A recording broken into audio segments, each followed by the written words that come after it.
Subscribe and share my channel Sudarsana. నమస్కారం. శ్రీ దేవి భాగవతం కథలను తెలుసుకుందాం. శ్రీమాత్రే నమః. శ్రీ గురుభ్యో నమః. శ్రీమద్దేవి భాగవతము 7వ స్కందము. రాజగు శర్యాతి కథ ప్రారంభమగుట. జనమేజయుడు అడుగుతున్నాడు, మహానుభావ, ఇప్పుడు నీవు రాజుల వంశమును దయచేసి విస్తృతముగా వర్ణింపుము. ధర్మమును సంపూర్ణముగా తెలిసిన సూర్యవంశపు రాజుల వంశావళిని విశదముగా తెలుపుము. వ్యాసుడు చెప్తున్నాడు, భారత, ఋషిశ్రేష్ఠుడగు నారదునితో నేను వినిన సూర్యవంశపు రాజులను విస్తృతముగా వర్ణించెదను వినుము. ఒకానొక నాటి విషయము. నారదుడు స్వేచ్ఛగా విహరిస్తూ సరస్వతీ నదీ తీరానికి వచ్చారు. అచ్చటనే ఒక పవిత్ర ఆశ్రమమున నేను నివసిస్తూ ఉన్నాను. నా ఎదుట నిలుచుని ఉన్న ఆ మహర్షికి తల వంచి పాదములకు ప్రణామం చేసి తిని, కూర్చొనుటకు ఆసనమిచ్చి ఆయనను పూజించి తిని, శాస్త్రోక్తముగా పూజించిన తరువాత మునీంద్రునితో ఇలా అడిగాను, మునివరా, మీరు నాకు పరమ పూజ్యులు. మీరిచ్చటికి వచ్చుట వలన నేను పవిత్రుడనైతిని. మునీంద్ర, మీకు తెలియని విషయమేదియునూ లేదు. ఈ 7వ మనువంశమున ఖ్యాతి వహించిన రాజుల పవిత్ర గాథను నాకు తెలపండి. నారదుడు చెప్తున్నాడు, సత్యవతీ నందనుడవగు వ్యాస మహర్షి, రాజుల మిగుల ఉత్తమమైన వంశావళిని వినుము. చెవులకింపైన ఈ ప్రసంగము ధర్మము, జ్ఞానము మొదలగు వాటితో సుసంపన్నమైనది. మొట్టమొదట జగత్తునకు స్రష్టయగు బ్రహ్మ భగవంతుడగు విష్ణువు యొక్క నాభికమలము నుండి ప్రకటమయ్యను అని పురాణములలో ప్రసిద్ధమైన గాథ కలదు. సకల జగత్తును రచించినవాడు స్వయంభూవు బ్రహ్మ, సమస్తమును తెలిసినవాడు, సర్వశక్తి సంపన్నుడు. సృష్టి చేయు తలంపుతో విశ్వాత్మ ప్రభువగు బ్రహ్మ మొదట శక్తికి ఆధారమైన భగవతి జగదంబను ధ్యానిస్తూ 10,000 సంవత్సరాలు తపస్సు చేశారు. తరువాత ఉత్తమ లక్షణములు గల మానసపుత్రులను ప్రకటించెను. ఆ మానసపుత్రులలో మొట్టమొదట మరీచి ప్రకటమయ్యను. మరీచి నుండి పరమప్రసిద్ధుడైన కశ్యపుడు జన్మించెను. దక్ష ప్రజాపతి 13 కన్యలను కశ్యపుడు వివాహమాడెను. దేవతలు, దానవులు, యక్షులు, సర్పగణములు, పశువులు, పక్షులు ఆయన నుండి జన్మించారు. ఇందువలన వారందరూ కాశ్యపి సృష్టి అని చెప్పబడ్డారు. దేవతలలో శ్రేష్ఠుడు సూర్యుడు. ఆయన పేరు వివస్వంతుడు. ఆయన కుమారుడగు వైవస్వత మనువుకు జగత్తు యొక్క శాసన కార్యము అప్పగించబడెను. వైవస్వత మనువు నుండి సూర్యవంశము వృద్ధి చెందెను. అందులో మహానేర్పరి అయిన ఇక్ష్వాకుడు ఉదయించెను. అతనికి 9 మంది సోదరులున్నారు. రాజేంద్ర, వారి పేర్లు నాభాగుడు, ద్రష్ట, శర్యాతి, నరిష్యంతుడు, ప్రాంశుడు, నృగుడు, దిష్ట, కరూషుడు, పృషద్రుడు. ఈ 9 మనుపుత్రులను పేరుతో ప్రసిద్ధి చెందారు.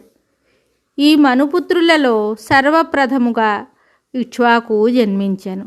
అందువలన అతడు అందరికంటే పెద్దవాడుగా చెప్పబడెను. ఇక్ష్వాకునకు 100 మంది పుత్రులు కలిగారు. వారందరి యందు ఆత్మజ్ఞానియగు వికుక్షి శ్రేష్ఠుడుగా భావింపబడును.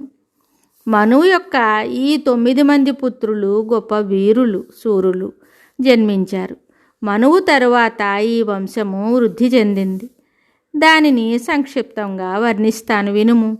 నాభాగుని కుమారుడు పరమ ప్రతాపవంతుడగు అంబరీషుడు. ఈతడు ధర్మజ్ఞాని, సత్యవాది, సుప్రసిద్ధుడైన ప్రజాపాలకుడు. ద్రష్టునకు దార్హుడు జన్మించెను. దార్హుడు క్షత్రియుడయ్యను. బ్రాహ్మణుడుగా పరిణతి చెందెను.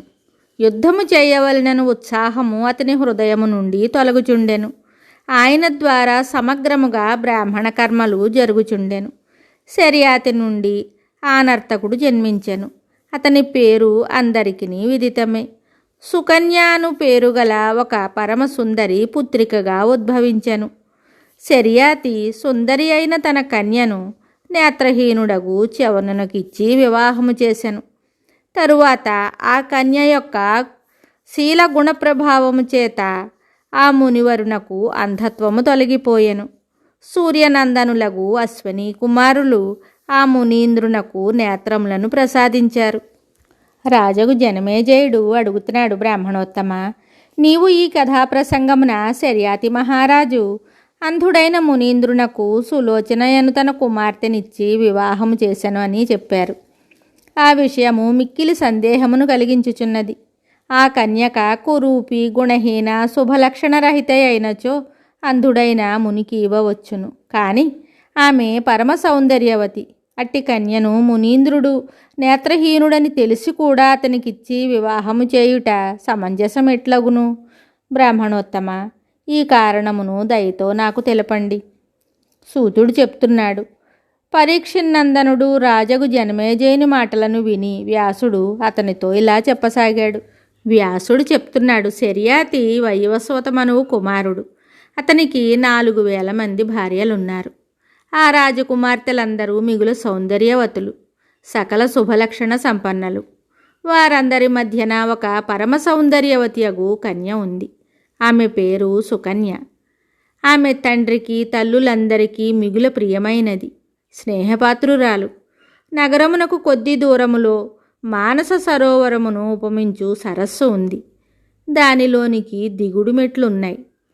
ఆ కొలనులో రాయంచ కారండవ చక్రవాకాలు స్వేచ్ఛగా విహరిస్తున్నాయి. అది భరత పక్షులు, సారసములు మొదలగు జలపక్షులతో అలరారుతూ ఉంది. 5 రకములైన కమలములు, వాటి మీద ఝుమ్ అని 9 శ్రేణులు గానం చేస్తూ శోభిల్లుతున్నాయి. ఆ సరోవర తీరములందు మద్ది చెట్లు, తమాలములు, అశోకములు, పున్నాగములు, వటవృక్షములు, ఖదిర మున్నగు వృక్షములు అలరారుతూ ఉన్నాయి. కోయిలల కుహు కుహు రావములు, నెమళ్ళ క్రీంకారవములు వినసొంపు గొలుపుతున్నాయి. ఆ ప్రదేశమంతయు ఇట్లు తరువులతో లతాగుల్బములతో శోభలులుపుతూ ఉంది. మిగతా కథ తరువాయి భాగంలో తెలుసుకుందాం. శుభం. శ్రీ దేవీ భాగవతం తరువాయి భాగంలో మళ్ళీ కలుద్దాం. నమస్కారం. Subscribe and share my channel Sudarshana.